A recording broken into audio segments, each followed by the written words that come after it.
Tem uma discussão muito importante acontecendo sobre fisiculturismo e o preço absurdo que alguns jovens estão pagando por entrar nesse mundo.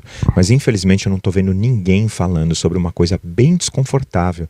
Tem muita gente criticando, com razão, esse extremo, mas continua defendendo com muita tranquilidade a ideia de corpo que empurra as pessoas na direção desse extremismo. Os mesmos formadores de opinião, divulgadores científicos que criticam o uso de anabolizantes, muitas vezes enaltecem a musculação como a solução para a inatividade física. Claro que se você questionar essas pessoas, elas vão falar que qualquer atividade física ajuda, etc. Mas eu não vejo grandes esforços para sair desse lugar comum. Pessoas super competentes, coerentes quando fazem divulgação científica no campo das ciências do movimento, que falam contra o abuso de drogas no campo do fisiculturismo, mas ao mesmo tempo continuam estimulando a mesma forma de pensamento que estimula o abuso. Porque continuam propagando, divulgando uma modalidade que propaga a ideia de que o corpo ideal é otimizado por partes. E eu não estou querendo sugerir que isso necessariamente é hipócrita. Eu acho que é só falta de profundidade de entendimento sobre o movimento humano mesmo. Parece que a única coisa que existe que presta é musculação. Aqui, inclusive, vale uma ressalva da minha parte, porque treino resistido não é o problema.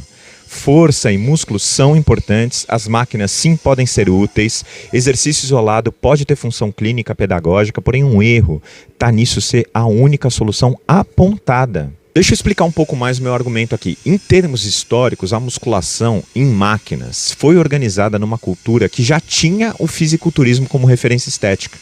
Inclusive, no final do século passado, o próprio criador das máquinas mais recentes, mais modernas de exercício resistido, foi explicitamente influenciado pela ideia de isolar músculos para otimizar a hipertrofia segmentar. E essa é exatamente a lógica do fisiculturismo não só competitivo. Então não é uma mera contaminação cultural. A arquitetura do que a gente vê por aí nas salas de musculação foi desenhada a partir dessas ideias. No Brasil, inclusive, a gente nem costuma dizer que vai fazer treino resistido. A gente diz que vai fazer musculação. Interessante que aqui a prática não recebeu um apelido, né, da tarefa motora, da capacidade física do movimento, não. Ela recebeu um apelido ligado ao músculo. E a linguagem, obviamente, vai influenciar a forma como praticantes e profissionais conceituam o objetivo do treino. Um aluno que vai à academia fazer musculação já chegou com uma ideia, com uma estrutura mental diferente de quem vai treinar força ou praticar movimento. Assim, o corpo ele passa a ser pensado como um conjunto de departamentos: peito, costas, bíceps, glúteo posterior, ombro, tríceps. A pessoa entra na academia e encontra um ambiente inteiro desenhado para sentar, para aprender, para estabilizar e para isolar e atacar cada uma dessas partes por vez. Para ninguém fazer um espantalho do que eu estou dizendo. Óbvio que isso produz resultados. O ponto não é esse. O ponto é que essa arquitetura ensina uma visão de corpo que é pouco saudável. A visão de que o movimento ele deve ser reduzido à contração de um músculo ou de um grupo muscular, mas pior ainda, de que desenvolvimento físico é aumentar, é desenvolver partes do corpo. E aí, obviamente, a extrapolação natural é que saúde se olha e se observa e se mostra pelo shape.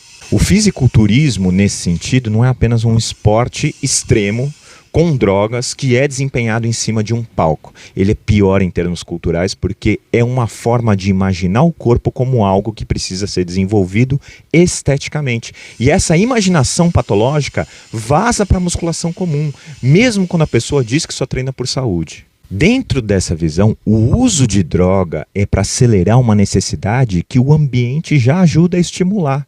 Mais músculo, menos gordura, mais definição, mais rápido, mais visível. Por isso, quando um jovem abusa de substâncias para parecer maior, talvez ele infelizmente não esteja tão afastado de conceitos presentes numa cultura da musculação normal. Talvez, e muito talvez, ele só seja o produto final de uma ideia de que movimento, de que atividade física, de que corpo, a gente trabalha isolando cada uma das partes e tentando desenvolver cada uma delas o melhor possível. E mais uma vez, a ideia de que o corpo melhora quando a imagem melhora. E em algum nível é indiscutível que existe uma relação entre esses fatores. Mas quando a estética entra na equação, a subjetividade também entra. E a gente não pode subestimar a capacidade das pessoas de distorcerem a realidade, sobretudo a realidade sobre elas mesmas. Apesar de tudo isso que eu estou falando, eu não estou dizendo que você deve jogar fora a força, a busca por uma boa massa muscular, que a gente sabe que é protetora, necessária não só para a vida, não só para o envelhecimento,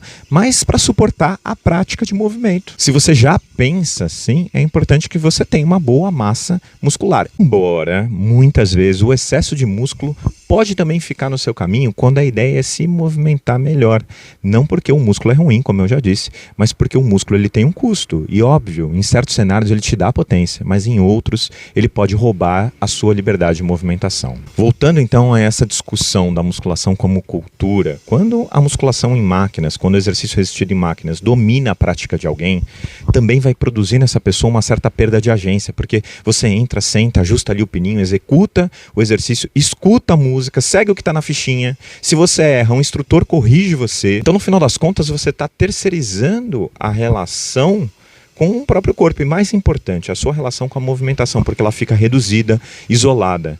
E se o isolamento ajuda uma parte a voltar a ser funcional para o corpo, ótimo. Mas se ele transforma o desenvolvimento dessa parte num fim, a finalidade está inserida dentro da sua própria lógica, que é uma cobra que come o próprio rabo. Para ninguém fazer um espantalho com a minha mensagem aqui. O meu argumento não é que o treino resistido é prejudicial, mas que o modelo conceitual cultural dominante da musculação carrega um pressuposto estético baseado no fisiculturismo que pode distorcer as escolhas sobre atividade física, especialmente nos mais jovens.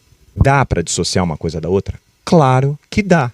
Mas na prática, popularmente, essa dissociação é difícil de acontecer porque o ambiente das academias, as máquinas disponíveis, o vocabulário dos instrutores, a cultura fitness, a cultura do antes e depois do Instagram, continuam reproduzindo a lógica fisiculturista como padrão. Eu tô cansado nesses 20 anos de profissão, ver profissional offline, online, focando em qual músculo está sendo trabalhado em determinado exercício, como se isso fosse a coisa mais importante numa prática. O problema principal é o músculo ter virado o centro da cosmologia da movimentação humana na nossa sociedade. A musculação não está condenada pelo fisiculturismo, mas ela está profundamente infectada por ele. Quando o músculo deixa de ser consequência e vira a finalidade, o problema não é o uso de pesos ou da máquina em si, mas que a epistemologia do fisiculturismo foi normalizada como a epistemologia padrão do treinamento. E aí tem um monte de ideia que vem junto. Isolar, hipertrofiar, visualizar o músculo como produto do seu treino. Isso vai criando esse ambiente cultural onde o abuso de anabolizantes não é uma anomalia, mas é uma extensão lógica de uma prática que já cultua o músculo como fim em si mesmo. O melhor jeito de sair desse lugar comum é se perguntar que tipo de ser humano a prática de atividade física está produzindo. Um ser humano com um corpo maior, mas menos disponível, músculos que estão mais visíveis, mas uma percepção sobre o corpo mais pobre, mais força, ótimo, mas só nas tarefas específicas que você treina ali, na musculação, na máquina, seja qual for, mais controle da sua própria aparência, mas menos relação com o próprio corpo, com a vida, com o corpo dos outros. Aí sim a gente pode começar a falar de algo realmente sério. Porque o jovem que morre por abuso de substância talvez seja apenas um mártir de uma religião da imagem corporal. Mas essa imagem corporal ela é vazia, ela é de um corpo esvaziado, porque não tem a movimentação e a prática dentro de si mesmo. O que aparece, aquilo que essa religião mostra, é apenas aquilo que o outro vê. E o que o outro vê é só a parte de fora. Mas você não precisa acreditar em mim, não. Afinal, sem shape, né? Sem credibilidade.